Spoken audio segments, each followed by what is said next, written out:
Good day, ladies and gentlemen, and welcome to the show. Glad to have you guys here. Uh, Today is September 13th, 2022, a Tuesday. Thank you for tuning in. Now, listen, it's going to be a big railway strike coming up on Friday in the United States of America. That's what it looks like at this point in time, anyway. 40% of the goods in the United States, as much as 40%, are carried by rail. So this is big. Depends, though. It all depends on how long the strike's going to last and just how deep it can dig into the supply chain and how much supply chain disruption it can create. We're going to have to wait and see on that one.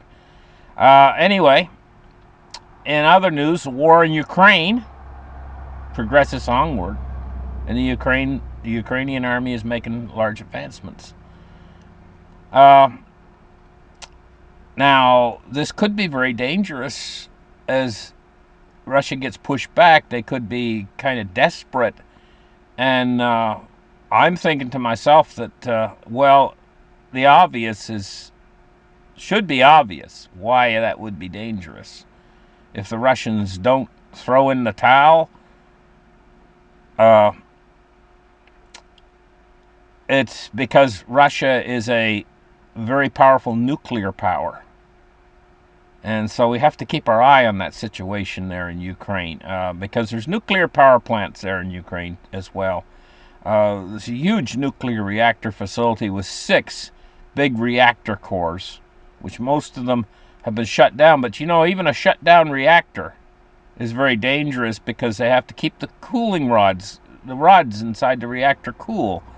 And that means constant maintenance. Otherwise, the reactor rods will overheat and it'll blow up the reactor core. And that's what happened in Chernobyl, if you guys remember, and also Fukushima in Japan.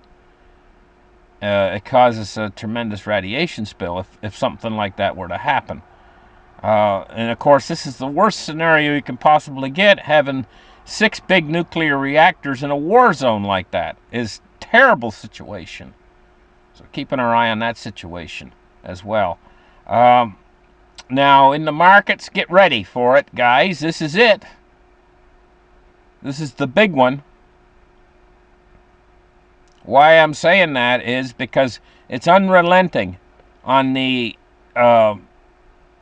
debt market right now. It's unrelenting. The U.S. 10-year U.S. Treasury is going up, and into the stratosphere, and that's on its way into the stratosphere.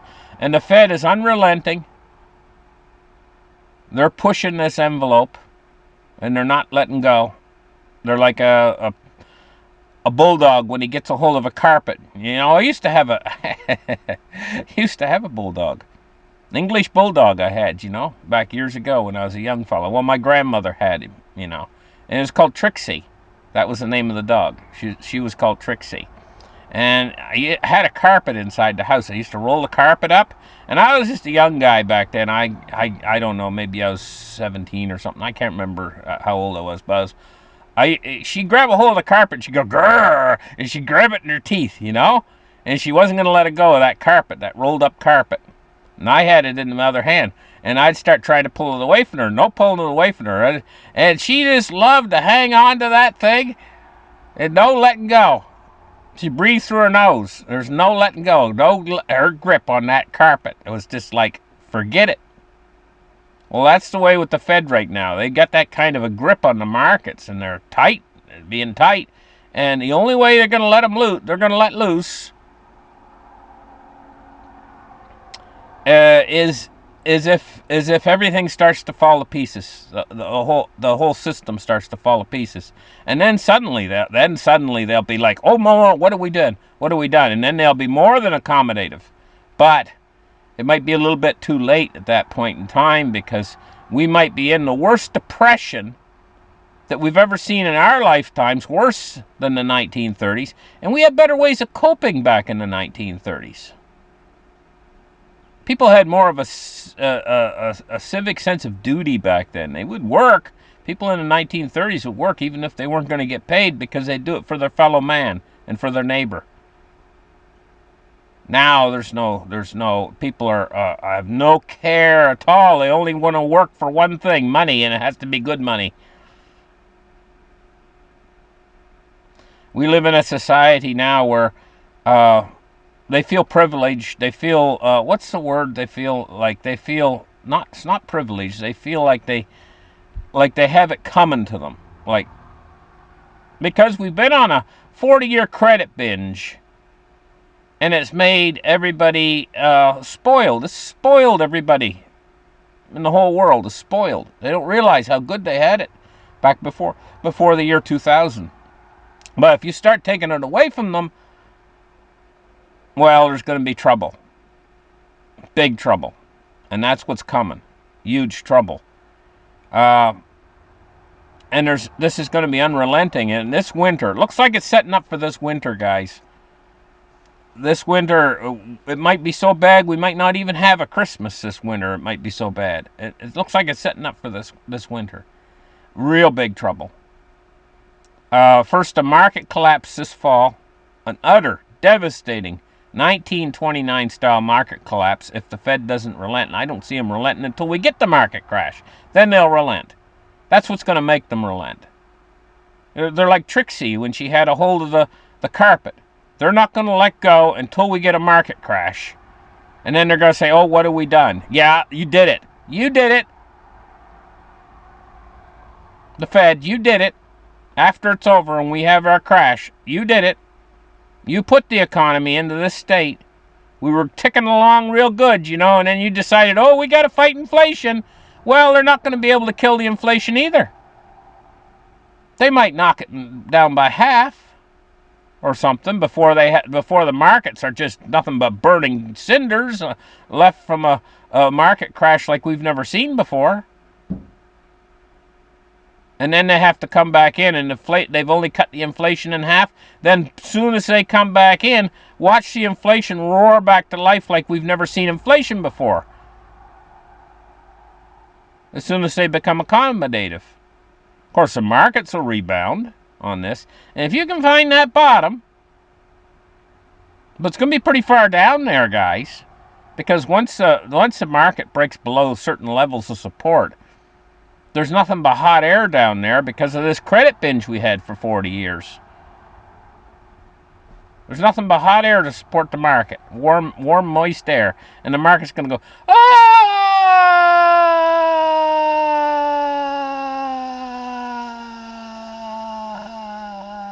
Like a guy falling down a pit.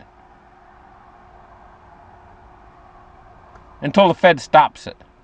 It could go as low as 90% down if the Fed didn't stop it.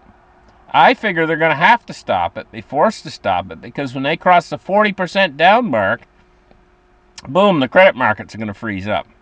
I've been telling you guys this for a long time, and so I think the credit freeze is what's really going to make the Fed change direction. In other words, make Trixie let go of the carpet. Okay, so we're taking a look now at the silver price today. Silver price 1957. It's down 19 cents on the day so far. Let's take a look at gold. Gold is down $19.10 on the day so far. Cryptocurrencies. We're looking at just a tad over $1 trillion. $1 trillion and 8 billion. And we're looking at a Bitcoin price of 20,948 and Ethereum at 1592 today. Cryptocurrency in this market crash could take an awful beating. But like I told you guys, there's a strong floor under crypto. See, there's not a strong floor under the market. Say for instance, the Dow Jones, for instance. And this is the market I follow the most. But all the other markets move. Like, the Dow Jones is like Bitcoin.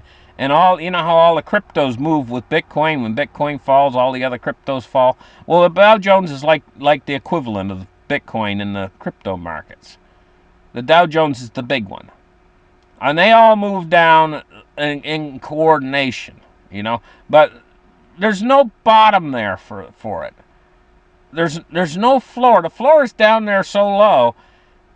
Bitcoin does have a floor around $6,500.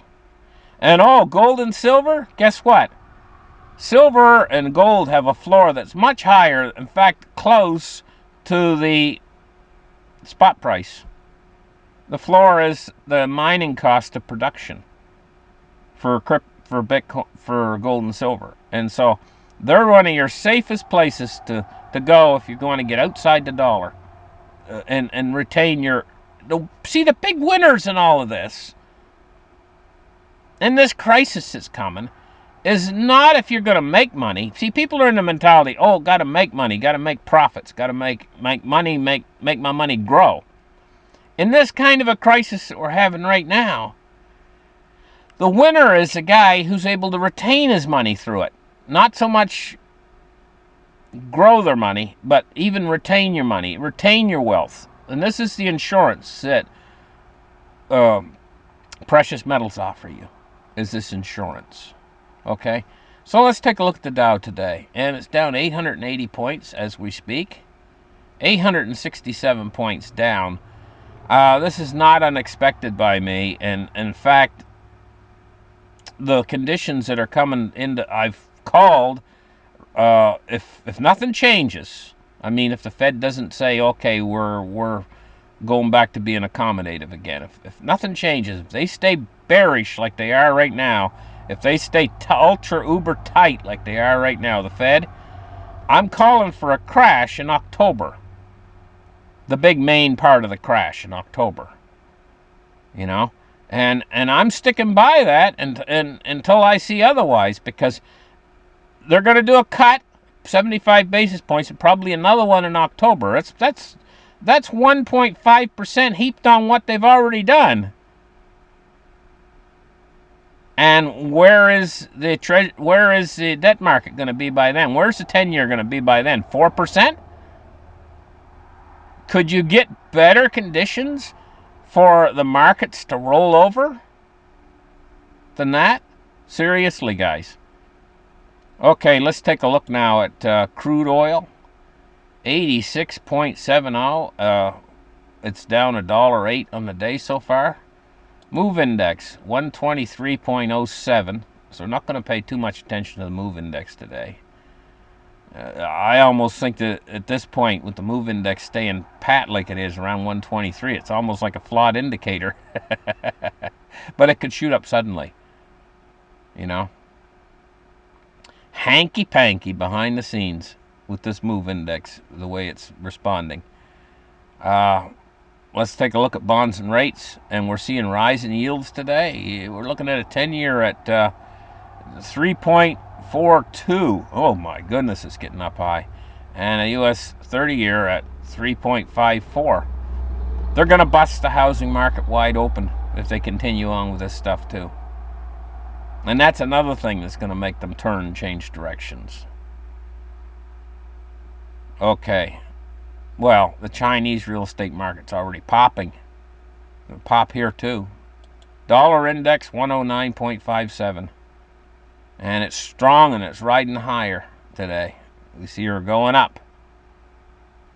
Thank you guys for listening to my show. Like and subscribe, and we'll catch you guys in the very next episode. Bye-bye.